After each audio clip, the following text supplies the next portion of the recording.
we continue New Testament reading from the Gospel of Matthew, 4th chapter, beginning from verse 1 up to 4. Then Jesus was led up by the Spirit into the wilderness to be tempted by the devil. He fasted 40 days and 40 nights, and afterward he was famished. And the tempter came and said to him, "If you are the Son of God, command this stone to become loaves of bread." But he answered, "It is written, one does not live by bread alone, but by every word that comes from the mouth of God." The word of the Lord. Thanks be to God. All of you already know that fiber is in these days.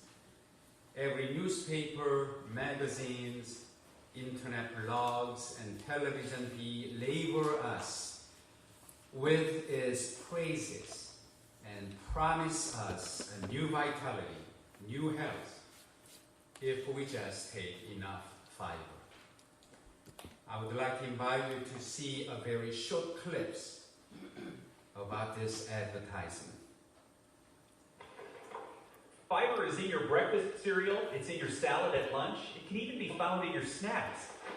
Dietary fiber is the parts of the plant that are not digested nor absorbed by our body. Despite that, Mayo Clinic dietitian Kate Saratsky says fiber in both soluble and insoluble form plays several important roles. Both soluble and insoluble fiber can help with weight control because fiber helps us feel full. Soluble fiber, which dissolves to a gel in water, can help slow digestion, lower bad cholesterol, and regulate blood glucose. Insoluble fiber is bulky, draws in water. It promotes the comfortable movement of food through your digestive system. So it'll help keep you more regular. To be more regular and healthier, add fiber to your diet with whole grain products, fruits and vegetables, beans, and seeds and nuts. And drink plenty of water. Fiber works best when it absorbs water in your body. For the Mayo Clinic News Network, I'm Jeff Olson. You just saw another reminder that how dietary fiber makes you healthier. Fiber is also in our home too. We have changed taking our usual white bread to a loaf of 8 or 12 grains of bread. And you know the Pepperidge Farm released a new fiber-rich bread, one that with the fruits and nuts and all the goodies in it, but much smaller in size at a higher price. But you know, they are fiber full, so people pay more money for them. I visited my aunt last Sunday to pick up my mom.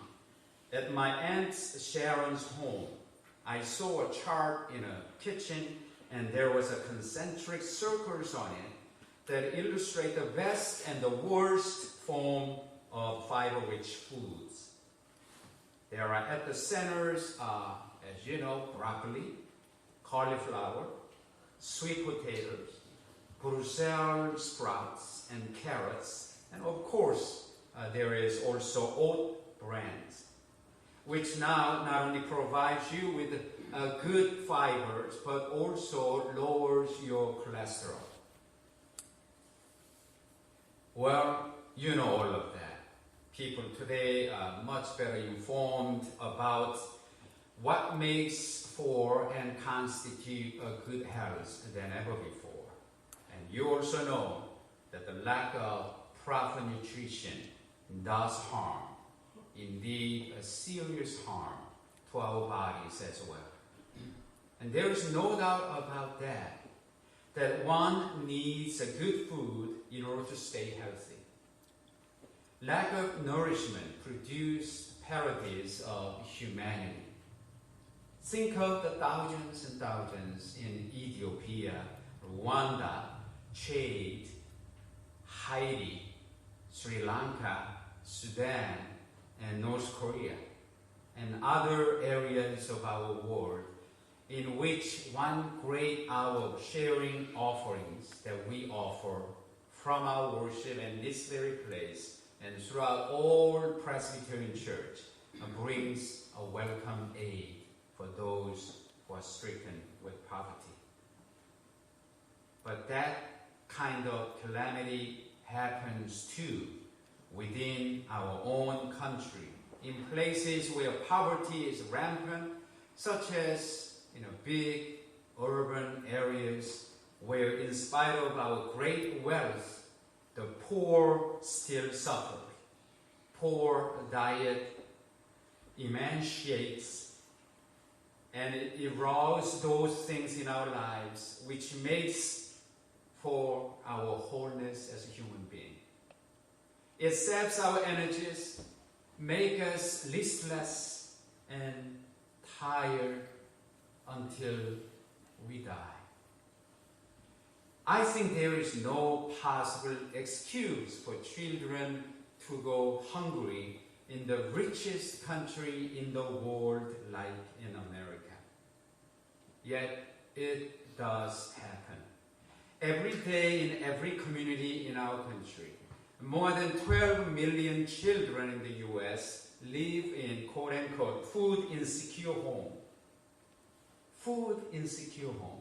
That phrase may sound strange, but it means that those homes don't have enough food for every member of their household to live a healthy life. Most of us do not worry about not having enough food to eat. In fact, our problem is exactly the opposite. We have too much and too easily accessible. But let's pause a moment and ask, how do we nourish our soul? How do we nourish our spirit? We may be physically well fed, but what about our spirit? Is our spirit being well fed with a good, healthy fibers? I hope that we are going to be challenged by some of the things that we see, maybe we hear, and we say from this week. That there will be something stirring deep within our soul. That our complacency will be challenged.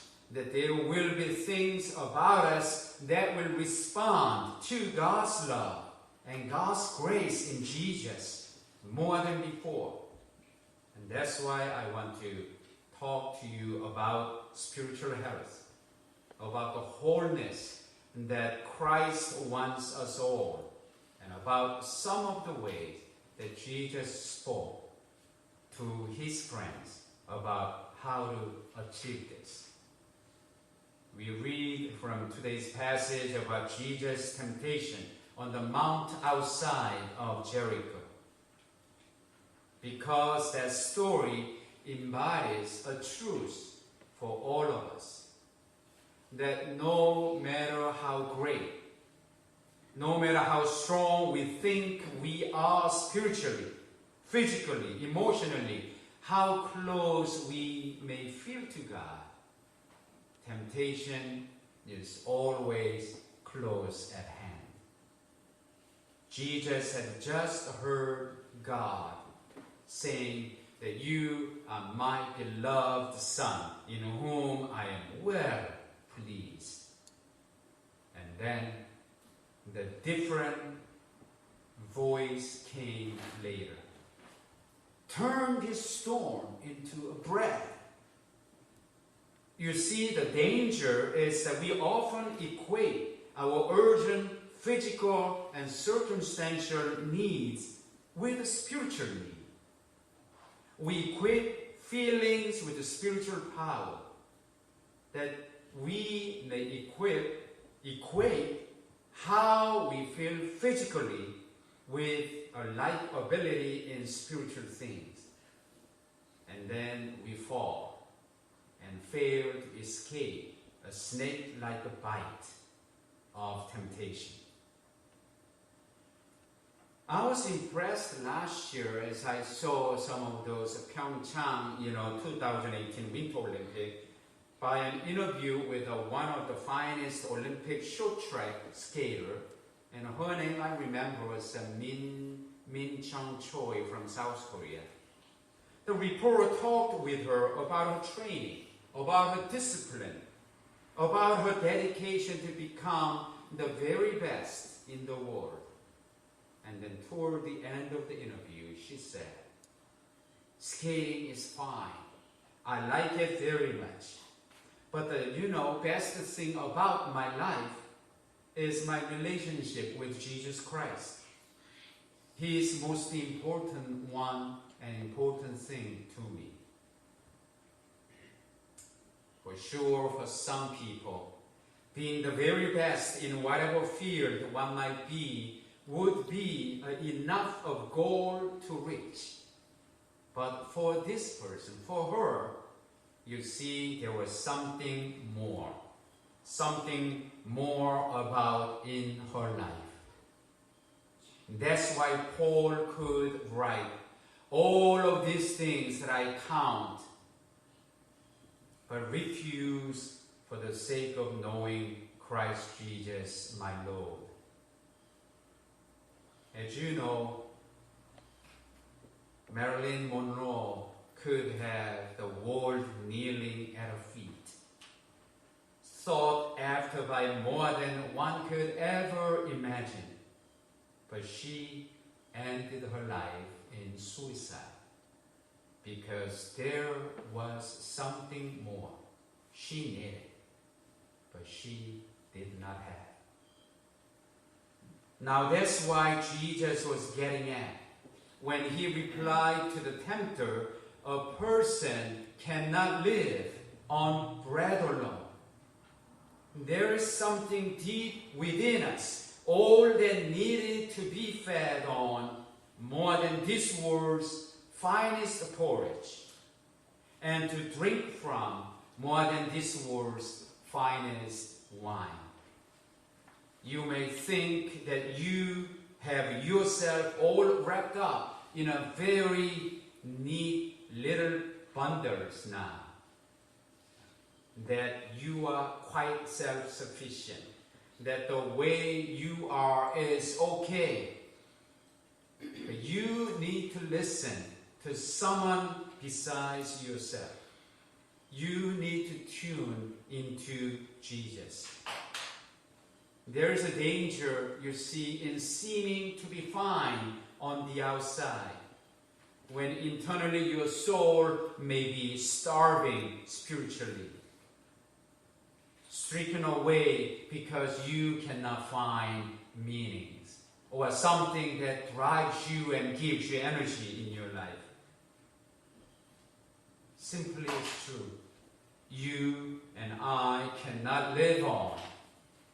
We can't just live on having bread alone. Another truth that I learned from this story about Jesus' temptation is that there are no shortcuts to spiritual health and spiritual maturity. It is not like making a bowl of mashed potato. Then all of a sudden you're fine. It's not. In his first temptation, Jesus was challenged to turn storm into bread after 40 days and 40 nights of fasting. Jesus was challenged to use his God-given power to satisfy his own physical need, to use what God has given to him in a very narrow and me, mine, more selfish way. You know the story. He refused the first temptation, and following upon all three, he said his sonship with God, that God's messianic mission was not to be used for his own ends, that no one was to put God to the test, And though the way that would finally land to a cross, that brutal cross on the Golgotha, he would not compromise with evil. You know, the end did not justify the means for Jesus. And if there was no shortcut for Jesus, there can be none for those who follow him and claim to be a Jesus disciple. You know, everyday walk with God, God desires that our life in Christ will be lived out in such a way that our prayers are said little more often enough. And the Bible that we call sacred text is read with a little more regularity. And that we worship God with a little more consistency. That our service to others who are in need is done with a selfless love, but not just one time or two, but with long enough commitment. So that those things that supply our spiritual fiber to our soul and to our spirit, and then mark you and me as God's own children, those things that open our lives to God's presence, those things that open our lives to the wonders of God's mighty power of God's grace, that open our lives so that others may come and see and feel and experience God's presence and to the wonders of that God's presence. All of these are integral to all that we are and then all that we hope to be when we put fiber into our spiritual diet. Until we can say, like Apostle Paul, I live, yet not I, but Christ lives in me.